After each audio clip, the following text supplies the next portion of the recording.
ឆែកមើលបាទនេះបាទពុកម៉ែបងប្អូននេះមិនដេញជាមកពីណាមកពីណីទេបាទពុកម៉ែបងប្អូននេះចាប់បានហើយបាទជួយគ្នាណាហើយខនេះដូចខស្រីដូចខកំមែលថៃនេះខធានថៃទៀតនេះ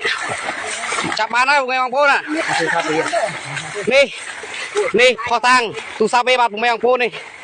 ខតាំងចាប់បានហើយឆែកមើលបាទណែយកទៅនោះនេះហើយនេះគឺជាជនវិមុខបាទដែលចូលក្នុងភូមិហើយដល់ពេលដែលឃើញពួកខ្ញុំគឺគិតបានបន្តរត់ឥឡូវនេះចាប់គិតបានហើយឥឡូវនេះបកគលអោយទៅខាងបង